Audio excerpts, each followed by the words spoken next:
Jadi di sini sistem pemakaman untuk generasi ketiga, yaitu di tebing, jadi di pahat. Karena orang Toraja pada zaman dahulu itu semua benda-benda berharganya dimakamkan bersamaan dengan yang meninggal. Jadi untuk mengamankan, menjaga benda pusaka mereka, benda kesayangan daripada almarhum, makanya dibawa ke tebing. Tapi itu bergeser ya. Kalau sebelumnya kita lihat di goa yang di Kete kemarin, di goa dan di Peti itu terjadi perang antar suku Toraja dan etnis Bugis pada zaman dulu. Nah, itu mereka pada saat masuk mereka ngerampok makam. Jadi untuk mengamankan itu setelah mulai era zaman besi, mulai banyak orang Toraja menggunakan besi, akhirnya mengamankannya dengan memahat di dinding-dinding batu. Nah, itu patung, ya. Itu patung apa? Oh ya, kalau yang di dalam itu namanya tahu-tahu, itu patung ya. Ya, tahu-tahu dari asal kata tahu. Tahu itu artinya manusia, tahu-tahu menyerupai. Jadi bahasa Toraja manuk-manuk menyerupai manuk. Ya artinya burung. Kalau manuk kok berarti pite ayam gitu. Menyerupai burung atau menyerupai burung biasa kita sebut manuk-manuk, menyerupai. Jadi setiap ada menggunakan dua kata itu menyerupai. Oke.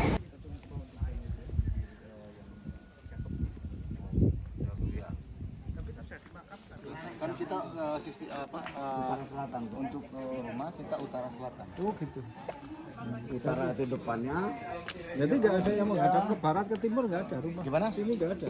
Ada juga. Yang Tapi nggak menghadap ke selatan. Yang penting itu rumah Toraja itu nggak menghadap ke rumah orang Toraja itu nggak menghadap ke selatan. Oh gitu. Karena paham selatan itu puya. Dunia spiritual setelah kematian kita menuju puya. Oh, di selatan itu memang. Ya, jadi semua rumah adat itu, rumah Toraja itu menghadap ke selatan.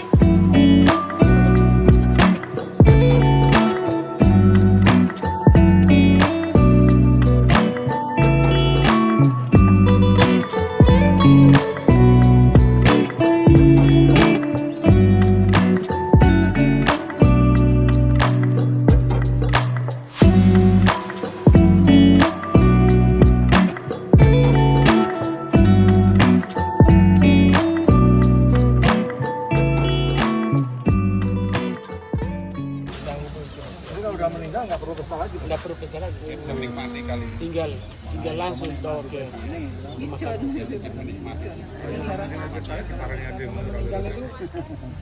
tergantung waktunya 20 tahun kemudian 10 tahun kemudian 2 tahun kemudian.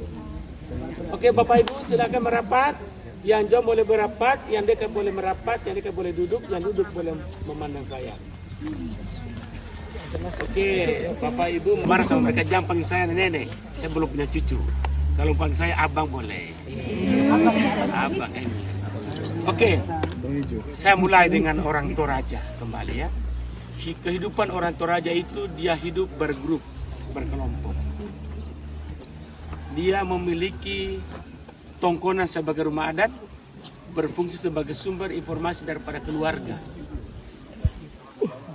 Tongkonan itu pemiliknya bukan satu orang, keluarga besar. Begitu pula dengan kuburan. Jadi orang Toraja, dia punya kubur, dia punya tongkonan. Orang Toraja kalau ketemu di Yogyakarta, dia tidak pernah tanya siapa nenek kamu, siapa fam, tidak ada. Pertanyaan pertama, di mana tongkonanmu? Kalau dia satu tongkonan, berarti satu nenek moyang. Tongkonan itu adalah rumah adat tradisional. Tongkonan itu bukan satu rumah tetapi rangkaian daripada lumbung padi dan rumah adat, dilengkapi dengan kandang babi dan kandang kerbau. Itulah tongkonan. Kalau yang sempurna dilengkapi lagi dengan rantai. Yang mana rantai? Batu simbuang tadi yang di pesta tadi yang diikat, yang diikat tali kerbau. Kalau sebelum dipotong, diikat kakinya, dipasang di batu dan diangkat lehernya dan ditebas. Dengs. Ketika darah kerbau menyentuh tanah, maka arwah kerbau dan arwah orang mati telah tiba di puncak.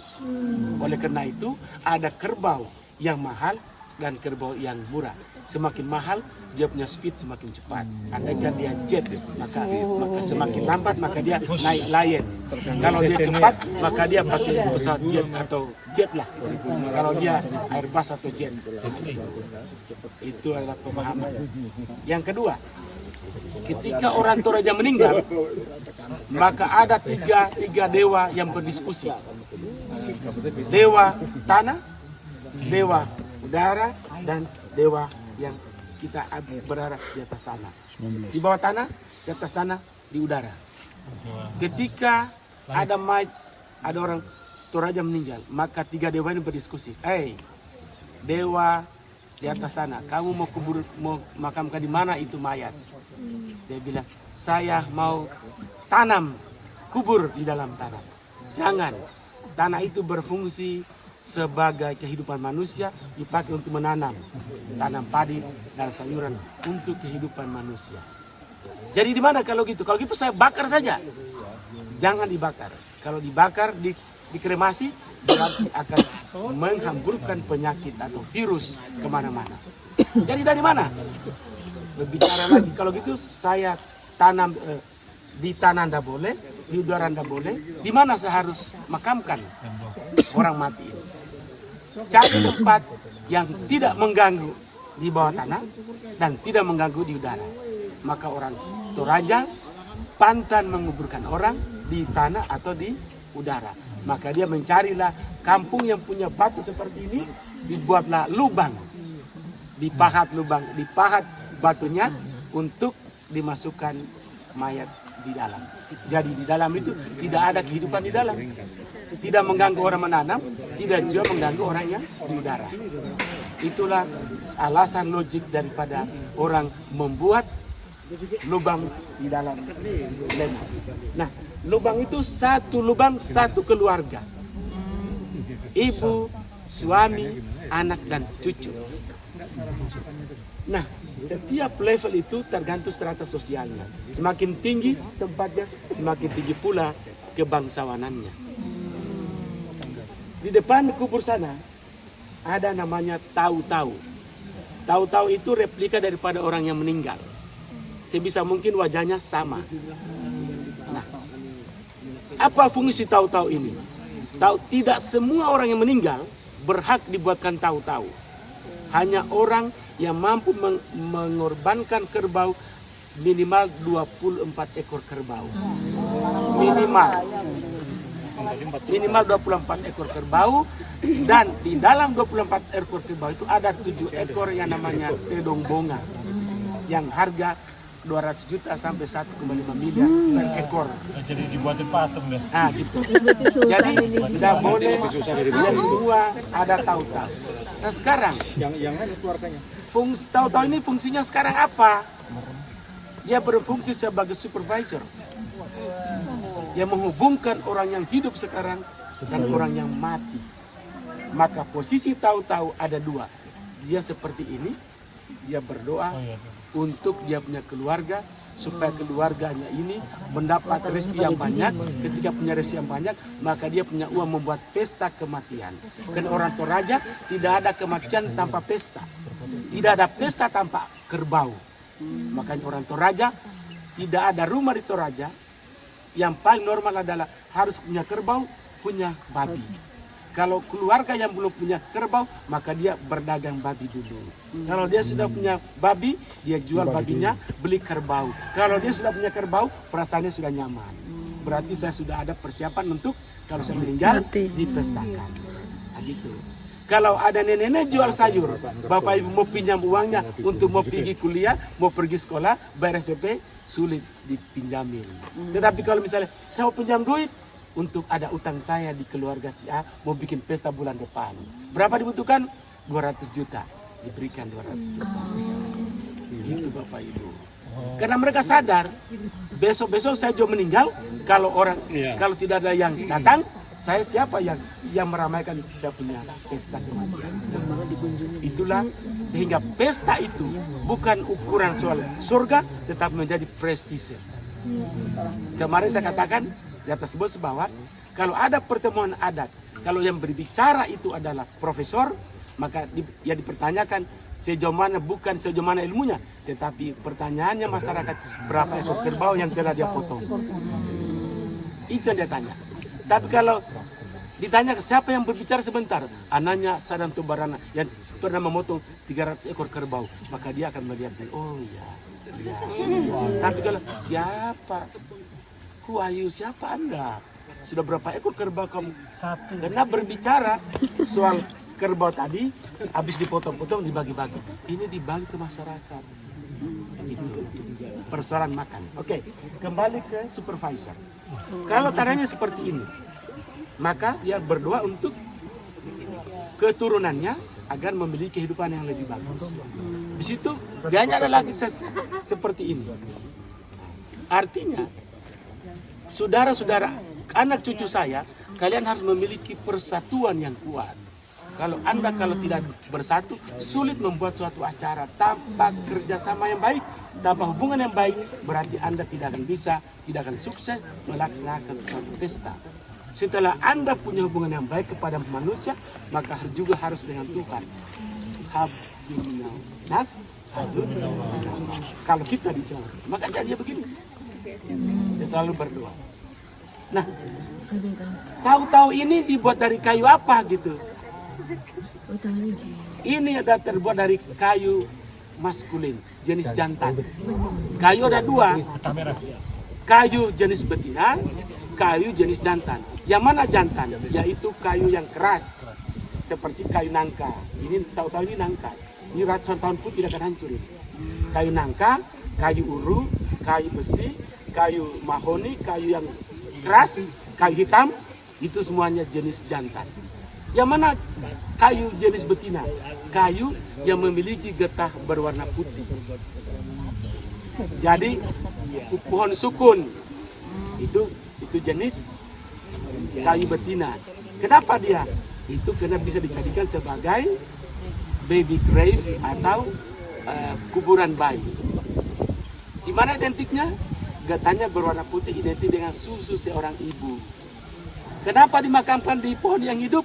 Harapan keluarga supaya bayi berikutnya pada ibu yang sama akan hidup anaknya yang kedua.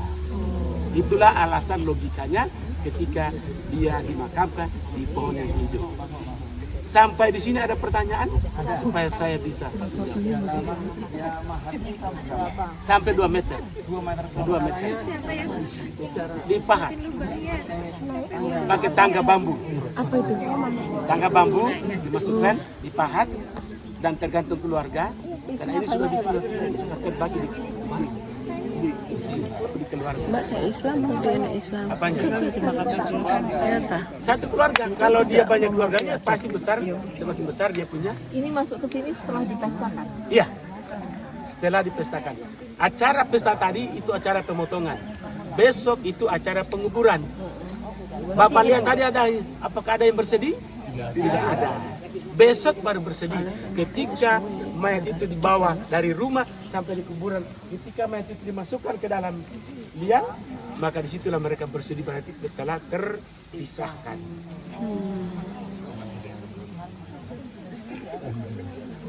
Everybody get the point? Good. Kalau get the point, ada pertanyaan silakan. Yang Muslim di mana? Yang Muslim tetap dimakamkan di tanah. Yang Kristen juga, yang non tradisional, yang tidak fanatisme juga tetap di tanah. Tidak, orang Kristen. Tapi masih Ya, orang Kristen mengadat. Urusan pesta di Toraja bukan urusan agama, urusan tradisional. Maka beda dengan Bali. Bali itu adalah ngaben, itu urusan part of religion, bagian daripada agama. Di Toraja, pesta adat kematian urusan tradisional, sehingga semua agama bisa berpartisipasi. Mau Kristen, mau Buddha, mau Hindu, mau animisme, mau Islam, mau Kristen, semua bergabung dalam keluarga. Sekira tadi keluarganya yang dia jelaskan sama kan seperti itu. Oke, ada lagi pertanyaan, silakan. Kalau matinya tidak di Toraja, Itu bagus pertanyaan. Door prize.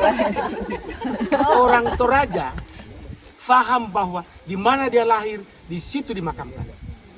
Di ke Bali. Dia mesti pulang. Dan orang Toraja biar mati di Amerika pasti dikirim dia punya mayat dan dipestakan di sini. Makanya Bapak Ibu kalau kita lewat darat kita akan ketemu mayat impor itu 5 sampai 10 orang per hari masuk ke Toraja. Mayat impor dibawa karena mereka menganggap tidak akan mati kalau tidak dipestakan. Dianggap masih hidup dia. Pertanyaan kedua lebih tajam lagi sebenarnya, bagaimana orang Toraja mati yang tidak ditemukan mayatnya? Misalnya tenggelam kapal, ya? Apa yang mau dibuat? Apa yang mau dimakamkan? Orang Toraja tidak habis akal. Maka dia ada delegasi, ada rapat memutuskan bahwa 3 hari kemudian, misalnya minggu depan kita akan pesta.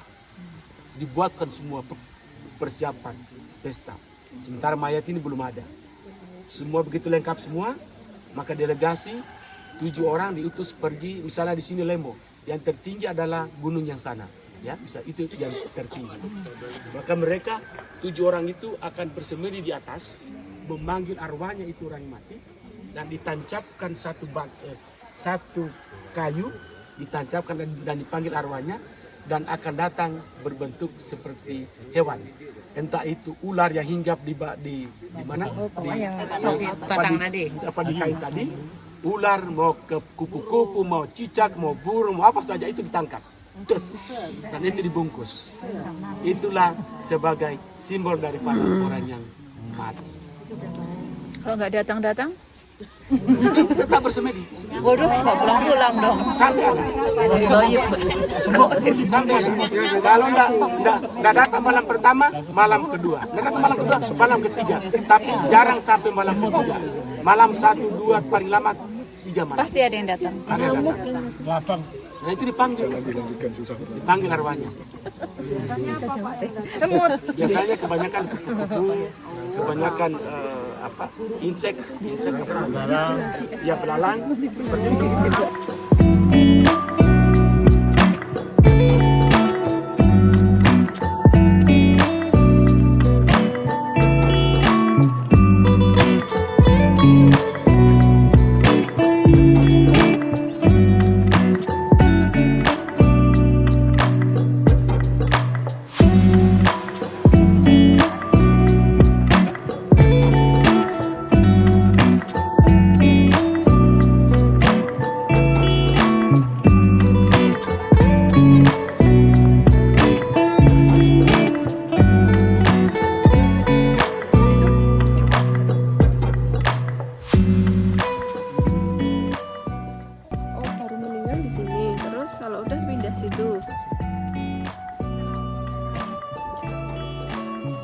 Setelah upacara kepu baru dipindah sini.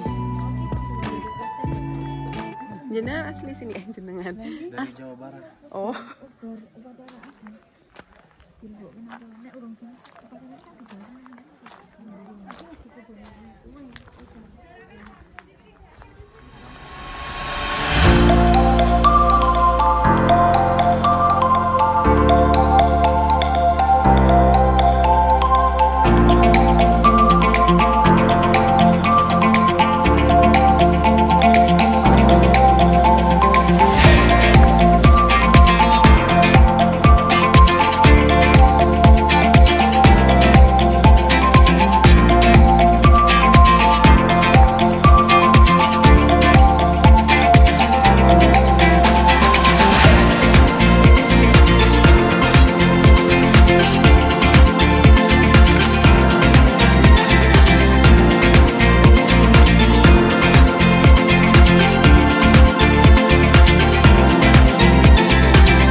Ujungnya mana Pak?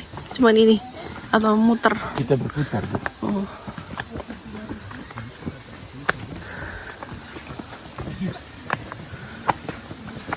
Kayak rumah tawon. Itu kayak rumah tawon. Oh iya. Kita nanti lihat dari video ini gitu. Itu Jadi kayak rumah tawon. Bu, tak kotak itu. Ini enggak ada yang menentukan. Menentukan itu ke raja atau ketua adat di sini. Bapak Ibu, tunggu sebentar. Ini ada yang bertanya kenapa ada yang rusak pintunya. Ini halo. Hai. Oh yang lain ikut yang lainnya. Halo hai. Oke. Nanti kita aja yang sehat yang jalan. Insyaallah, amin. Nah, jadi kenapa ini rusak pintunya? Itu bukan rusak. Sengaja dirusakkan. Iya. Dikasih keluar supaya mayat yang ada dalam itu terhancur. Karena di dalam ini berarti yang punya kuburan ini di rumahnya sekarang ada mayat yang sedang menunggu pesta. Oh.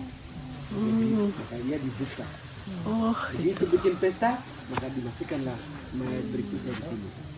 Sekarang berarti masih menunggu proses. Itu baru masuk pesta ini. Yang tadi gambar. Oh iya baru. Tapi sampai atas tuh naik apa? Tangga. Itu di dalam itu sekitar 4 kali 4 meter dalam. 4 kali 4 meter. Proyek. Biayanya 40 sampai 100 juta. Cuman masukkan Bukan membobol ini. sampai ke 4 meter. Tergantung. Bisa 2 kali yang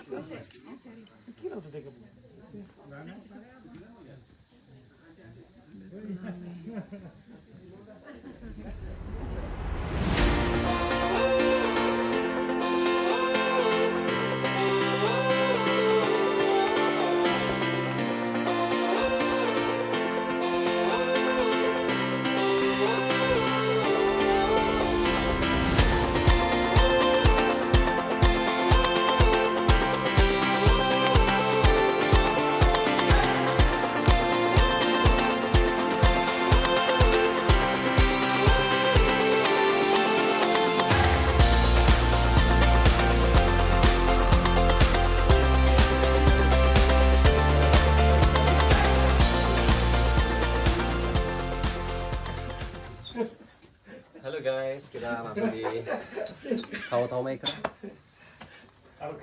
Harganya berapa? Harganya saya nggak tahu ya. Saya nggak coba lah. Ini harganya berapa Mbak? Iya, mana dulu? Jutaan. Oh, macam-macam ya. Kalau ini jutaan ini. Oh, yang paling Kalau murah kecil-kecil itu Ini kain bikin sendiri. yang ini. iya. Berdua lah. Oh berdua. Oh, Ini dipakai. berapa? Ini kain untuk tahu-taunya ya, Pak? Yang kecil-kecil itu murah. 300. Yang merah itu murah. Enggak, yang hitamnya memang mahal itu karena itu kayu hitam. Oh, Kayu hitam itu. kayu jati gitu ya. Bukan jati kayu hitam. Beda.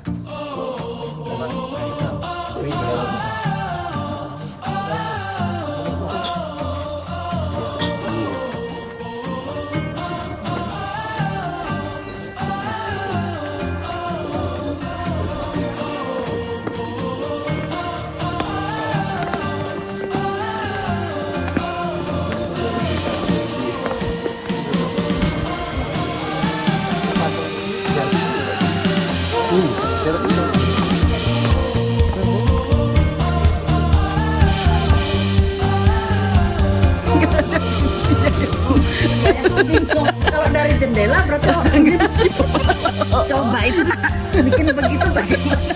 Oh ya, Bu ya. Ondom.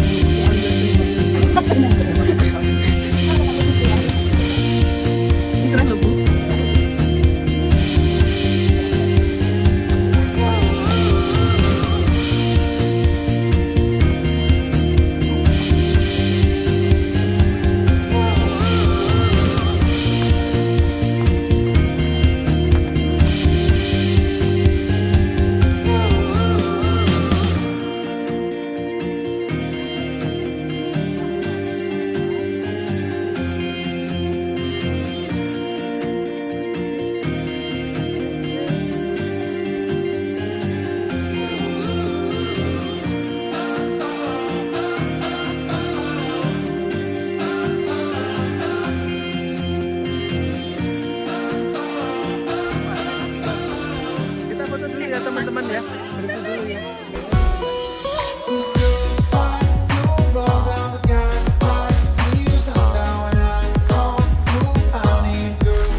Pemakaman Londa di Tanah Toraja adalah sebuah tradisi pemakaman unik di Sulawesi Selatan, Indonesia, di mana jenazah dimakamkan di dalam gua atau di tebing batu dengan peti mati yang ditempatkan di atas kayu atau diukir di dalam batu. Tradisi ini merupakan bagian penting dari budaya dan kepercayaan masyarakat Toraja yang memandang bahwa kematian bukanlah akhir dari kehidupan, tetapi merupakan awal dari perjalanan roh menuju alam lain.